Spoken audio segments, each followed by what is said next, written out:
Hey, this week on Chris's Place, I'll tell you about the time I went to Memphis back in 2014, about going to see the Astros play last Sunday, and also going to the Ripley's, believe it or not, and the Wax Museum. And also the Roosevelt Cougars kicked off the 2021 high school football season with a convincing win over Jewett-Leon.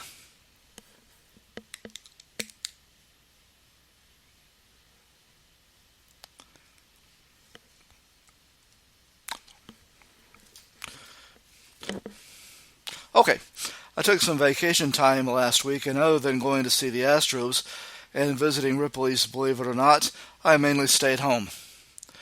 Now, last Sunday I went to Houston, and I watched the Astros play the Seattle Mariners. The Astros lost the game 6-3 in extra innings. I had nachos at the game, by the way.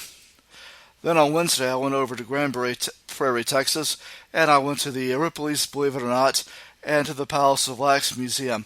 I've been there many times before, and the first time I went was back in 1986.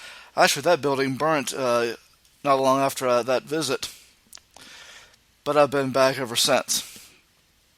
Then last Friday, the Roosevelt varsity football team started the 2021 Texas high school football season off with a dominating 60-22 win over Jewett-Leon this past Friday at Cougar Stadium.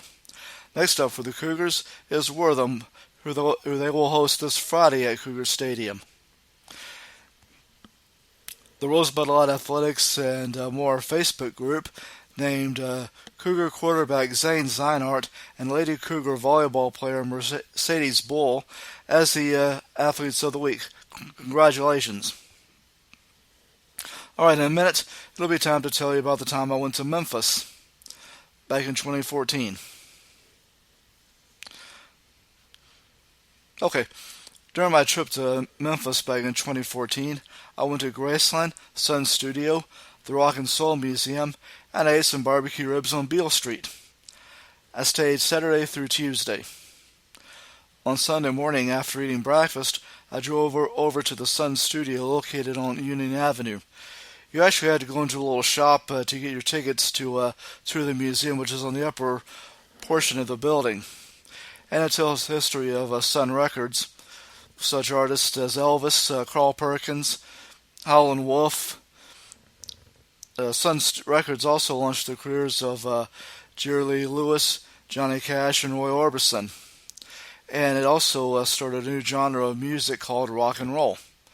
That's why Memphis is called the home of the blues and the birthplace of rock and roll. And it's also the home of blues legend B.B. King. Now, contrary to the popular story, the song That's Alright Mama was not recorded by Elvis as a birthday present for his mother Gladys. He recorded that later. He went into the Sun Studios, or what was then called the Memphis Recording Service, and asked to record a couple of songs. He later said he thought about giving one of them to her as a gift. The receptionist who handled the recordings was impressed by the way he sounded and passed on the recordings to the owner of the studio, Sam Phillips. Mr. Phillips then asked Elvis to come back for some more sessions. He recorded That's Alright Mama in a session in July of 1954. Sam Phillips took a copy to his friend Memphis DJ Dewey Phillips at radio station WHPQ. They weren't kin to each other, but they were friends. And after playing the song, Phillips, after first playing rather, he continued to play it after receiving phone calls from people about the identity of who was singing it.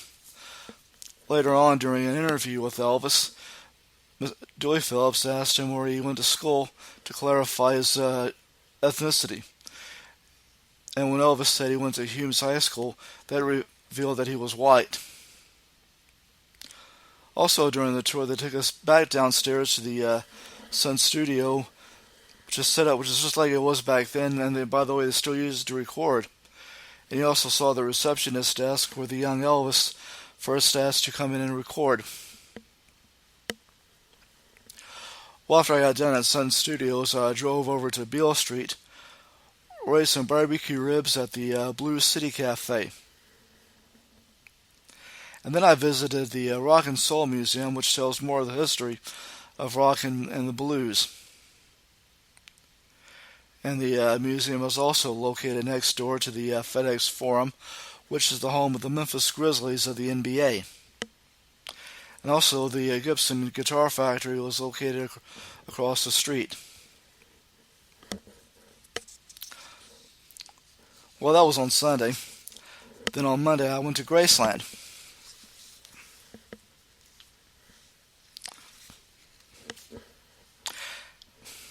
Now you order your tour package for Graceland through their website. They offer 3 tour packages. They are the Elvis Entourage VIP Tour, the Graceland Platinum Tour, and the Graceland Mansion Tour. I got the VIP tour, by the way, and I toured the mansion. I saw his grave, which is also where his parents are buried. And there's also a marker to commemorate his twin brother Jesse.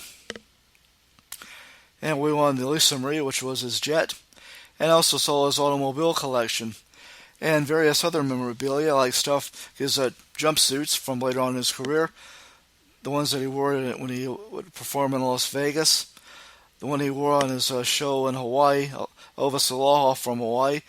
By the way, on my last trip went to Branson with my sister and her family back in June, and one of the shows we saw was Elvis Aloha from Hawaii at the God and Country Theater, and the man performing it was Jerry Presley, who was Elvis's cousin.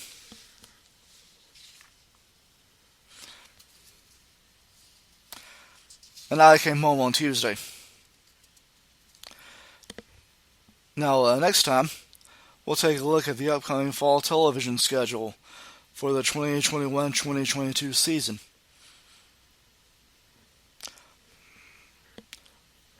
That's all for now. Have a good day. This recording was made possible through the Spreaker Studio app. Spreaker.com has a lot of podcasts from a variety of genres. Until then, I'm Chris Carlisle, and you've been listening to Chris's Place. Have a good day.